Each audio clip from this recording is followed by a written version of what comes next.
سلام عليك يا عائشة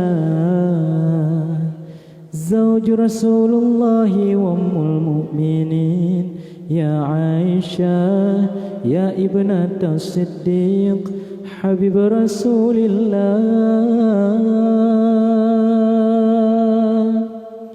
أنت قلب محمد والروح كالشمس تشرقين بالوجه الصبوح يا أمنا الحلم والمنى نلقاك في العلا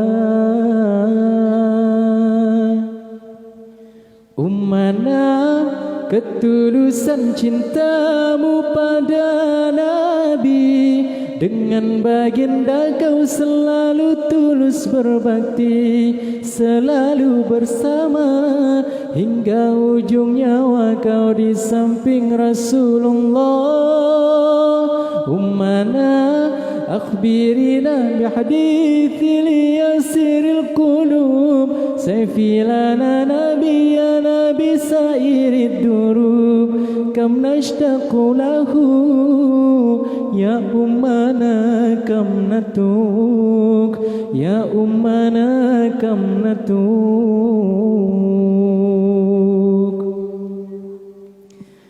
Takkan cukup gambarkan kemuliaanmu, sosok wanita teladan hingga nanti. Beliau Aisyah, istri kesayangan bagi Rasulullah. Sungguh sangat besar pengabdianmu, tiada lelah menemani syiar Nabi. Banyak hadis telah kau riwayatkan jadi tuntunan kami.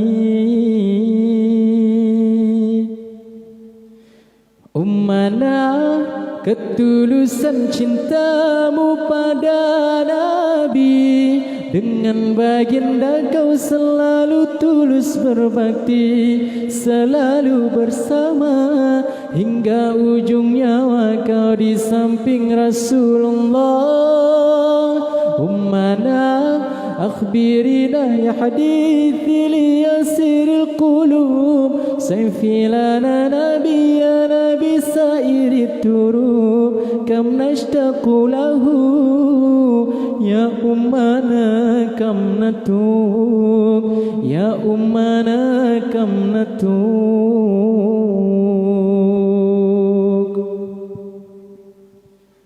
Ummana ketulusan cintamu pada Nabi dengan baginda kau selalu tulus berbakti selalu bersama hingga ujung nyawa kau di samping Rasulullah ummana akhbirina ya hadithil yasiril qulub sayfilana nabiyana bisairit turub kam nashtaqu lahu ya ummana kam natuk ya ummana kam natuk.